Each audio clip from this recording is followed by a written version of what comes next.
Today's top stories. Conflict forces 2 million South Sudanese children to flee their homes. Thousands of Tunisians march against corruption amnesty law. Heavy flooding hits northern Chile. U.S. Treasury's Mnuchin says U.S. reserves the right to be protectionist when it comes to trade. Paris's 2024 Olympic bid leaders are confident as IOC evaluators arrive. Plus, Iglesia Ni Cristo in Florida appreciates teachers' efforts and recognizes their contribution to the community.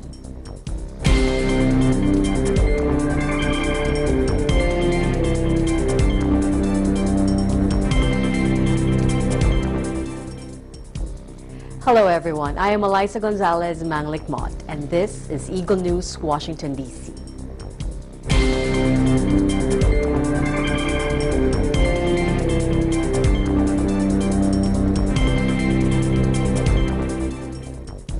The United Nations said war and famine have forced more than 2 million children in South Sudan to seek refuge away from home. Civil war in the oil-producing country began when President Salva Kiir fired his deputy Riek Machar in 2013, 2 years after the country won independence from neighboring Sudan. More than 1 million children have fled outside South Sudan, while another 1 million are internally displaced. UNHCR and the UN Children's Agency UNICEF say in a country of 12 million people, nearly 3 in every 4 children do not go to school. Pregnant and with her 2 other children, Christy Akan left home to find safety in Uganda after an attack on Pajok town and walked for 2 days in the bush. Along the way, she gave birth to baby Angwek Varsity at the Ngoromoro border. Uganda hosts a total of 1.2 million refugees, of which almost 800,000 are South Sudanese. The fighting has split the country along ethnic lines, spurred hyperinflation, and plunged parts of the nation into famine, creating Africa's biggest refugee crisis since the Rwandan genocide in 1994. The conflict has also paralyzed public services in the oil-producing country and forced 3 million people, a quarter of the population, to flee their homes. Agencies say more than 1,000 children have been killed in the fighting. The true figure may be much higher since there are no accurate death tolls available for South Sudan, one of the world's least developed nations. Many South Sudanese refugees have fled into neighboring Uganda, Kenya, Sudan, or Ethiopia, nations which are already struggling to provide enough food and resources for their own populations. Several thousand Tunisians marched through central Tunis on Saturday in protest against a bill that would grant amnesty to businessmen accused of corruption during the rule of autocrat Zain El Abidine Ben Ali. Critics of the bill say it is a step back from the spirit of Tunisia's 2011 revolution to oust Ben Ali by accepting corruption, but government officials say it is a way to inject some of their ill-gotten cash back into the economy. Waving flags and banners saying, "I won't forgive," around 5,000 people accompanied by opposition party leaders and activists marched through the capital's Central Avenue, Habib Bourguiba. I won't forgive either for my rights, nor the rights of the Tunisian people, the martyrs' rights, the jobless rights, nor our rights to our resources. I won't forgive the robbers who could be whitewashed. 6 years after its uprising against Ben Ali, Tunisia is praised as a model of democratic transition, but it is still struggling with the corruption and citizens' frustrations that helped trigger the revolt. Unusually heavy rains in the northern desert region of Chile caused heavy flooding affecting hundreds of residents in recent days.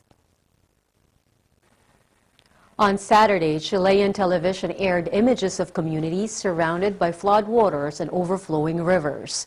The National Office of Emergencies, or ONEMI, has put the area on red alert.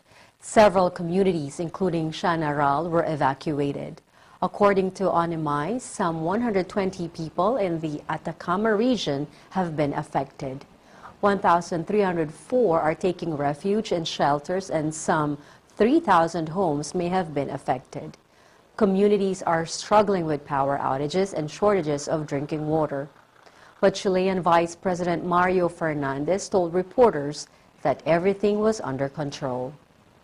Nosotros podemos estar tranquilos en lo siguiente. We can be calm because of the following, bearing in mind the unusual of this phenomenon. In this region, it has fallen up to 100 millimeters in some places in one day. Taking in mind the magnitude of what occurred, we have seen it held up well. We have this problem settled in Valle, but in general, keeping in mind the magnitude of the event, I believe it was well responded to. Onimay reported that precipitation is starting to lighten. Coming up, U.S. Treasury's Mnuchin says U.S. reserves the right to be protectionist when it comes to trade. Paris's 2024 Olympic bid leaders are confident as IOC evaluators arrive. Plus, Iglesia Ni Cristo in Florida appreciates teachers' efforts and recognizes their contribution to the community. Eagle News, Washington, D.C. will return shortly.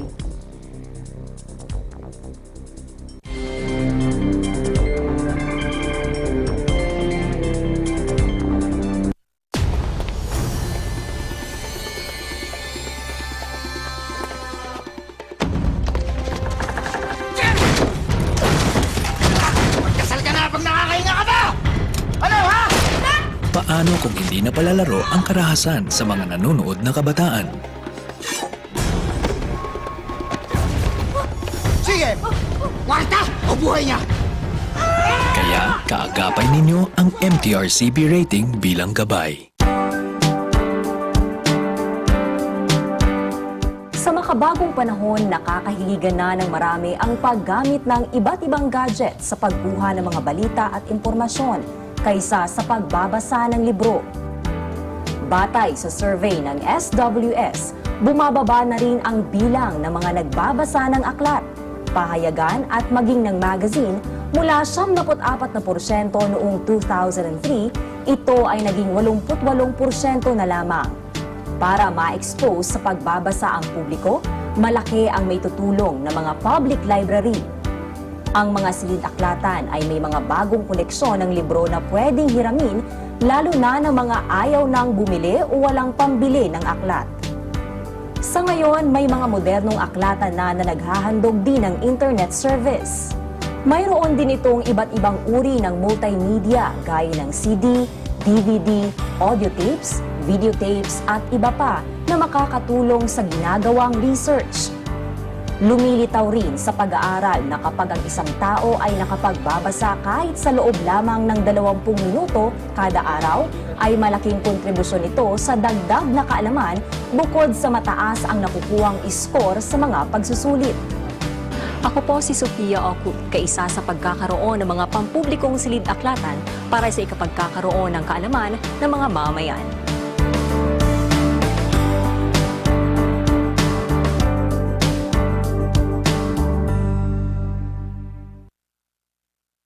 Agila Balita, Lunes hanggang Biyernes, alas 7:30 hanggang alas 8 ng umaga.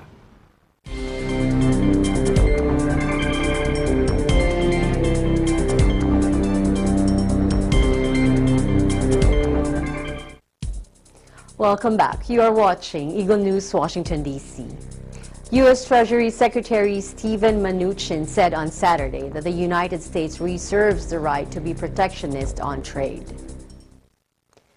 Mnuchin noted that his international counterparts are growing more comfortable with the Trump administration's economic agenda.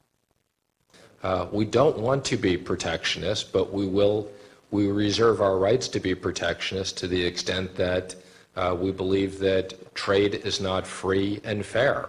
And as I said, our approach is to more balanced trade.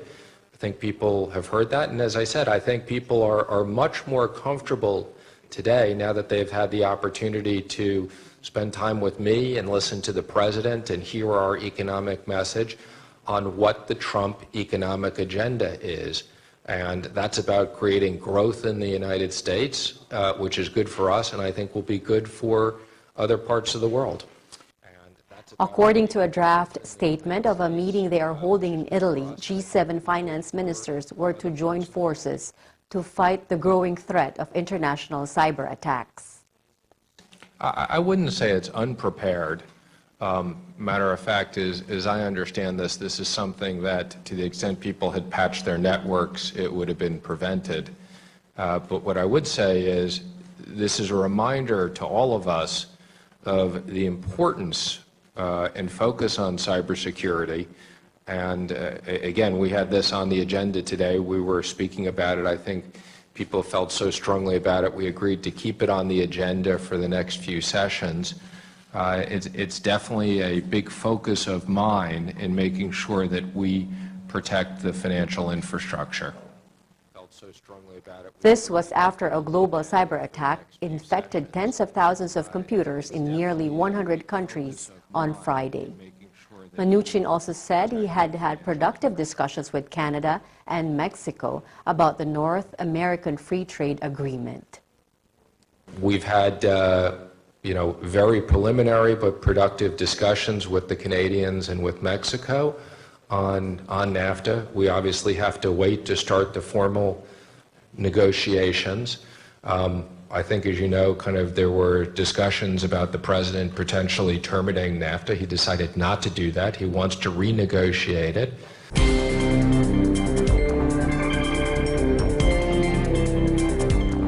The leaders of Paris's 2024 Olympic bid said on Saturday they were ready and confident in their candidacy as the International Olympic Committee's Evaluation Commission arrived for a 3-day visit to the French capital. On Friday, the IOC visited Los Angeles, the only other city in the running for the 2024 Olympics, which has hosted the Summer Games 3 times already. The commission, headed by Swiss Patrick Baumann, will spend 3 days visiting Paris before distributing a report to IOC members in July. I think we are ready. This is the right time. We have the right bid. We have the right energy. A great team for the past 2 years have been working on this Olympic Games. And so I think we're going to share all of this with enthusiasm, a smile, and professionalism. Paris last hosted the Games in 1924. Well, we are really excited to welcome the IOC Evaluation Commission. For us, it's a key moment for Paris 2024. We have so many assets we want to share with them. It's a fantastic opportunity for us to really promote our bid, and definitely around the celebration concept and the legacy we want to leave to France and to the world. The winner will be announced on September 13, 2017 in Lima. The city has bid and failed 3 times before, in 1992, 2008, and 2012. Coming up, the Iglesia Ni Cristo in Florida appreciates teachers' efforts and recognizes their contribution to the community. Eagle News, Washington, D.C. will be right back.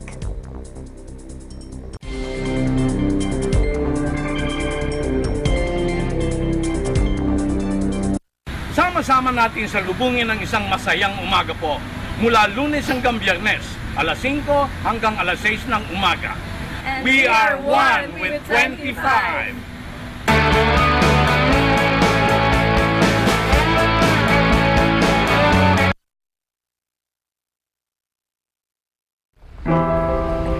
The Australia Awards are prestigious international scholarships and fellowships funded by the Australian Government. They offer the next generation of global leaders an opportunity to undertake study, research, and professional development in Australia and overseas. Currently offering up to 5,000 awards each year from over 150 eligible countries. They build enduring links in Australia at the people, country, and professional level. They demonstrate the Australian Government's commitment to empowering a global network of talented individuals with the power to influence positive change. I get to go back home and build on infrastructures and also do some community work with young people. I think it's really special to be a young ambassador for Australia. It's a great opportunity to both become part of and contribute to a different culture. The knowledge that I'm acquiring from Australia is going to go a long way in trying to help my country get back on track. I'm a customs officer back at home. My lecturers, they have more than 40 years of experience in customs. So the knowledge, whatever we are gaining from here, is just invaluable. We can't put into words. That's why I get offered the scholarship in the first place, to come here and study here, get this qualification, and then go back to my country and start helping out with the development out there. You have fantastic opportunities to become future leaders in your country. To find out more about the Australia Awards program, visit www.australiaawards.gov.au.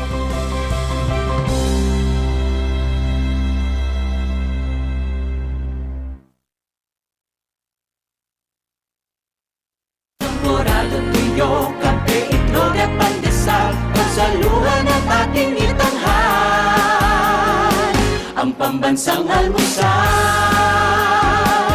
pambansang almusal, ang pambansang almusal,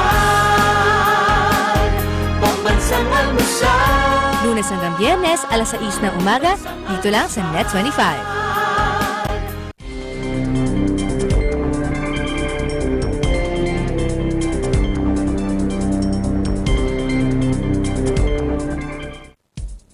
Welcome back. You are watching Eagle News, Washington, D.C. When was the last time you said thank you to your teacher for helping you learn things easier and faster? In Orlando, Florida, the Iglesia ni Cristo goes beyond saying thank you and invites teachers to a celebration recognizing their efforts and contributions to the community. Melissa Potez reports. Children are shaped by the people they interact with every day. They can be family, friends, and teachers. Today, members of the Taft community here in Orlando, Florida, came together to appreciate and thank teachers for all their hard work and dedication. Teachers from schools in the Taft community were invited to join in the Teachers Appreciation event that was hosted by the Taft Neighborhood Center for Families and is part of the Church of Christ INC Giving Project. Connection with the Taft Community Center and being able to appreciate and recognize our teachers here in the Orange County area, especially here in the Taft community area. We have teachers that came out from elementary school, from the Head Start that's here in Orange County, as well as some from middle school and high school. And we had an activity here where INC Giving sponsored and spearheaded here to be able to recognize them. And they held a activity here where there was music, entertainment, there was food prepared for them. We got wonderful feedback from the teachers. It feels awesome. It feels really good that somebody appreciates what we do. The community see what we are doing, and we feel we have more strength and more energy to do what we do every day. Students, parents, and other community members were in attendance to give thanks to teachers for everything they do. As a parent, I think it's so important to have teachers in your life. It really does take a village to raise children. I definitely couldn't, I mean, my oldest is only in kindergarten, but I don't think I would have even made it this far without the help of all the educators out there. And the things that teachers have to do day to day with all the children that they have, I'm very, very grateful for. To continue to show the community's appreciation for all of the teachers' commitment to educating the youth, they were given a special certificate of appreciation and provided with special gift cards that were donated by Belle Isle Councilman Bobby Lance and by the Church of Christ. Happy Teachers Appreciation Day!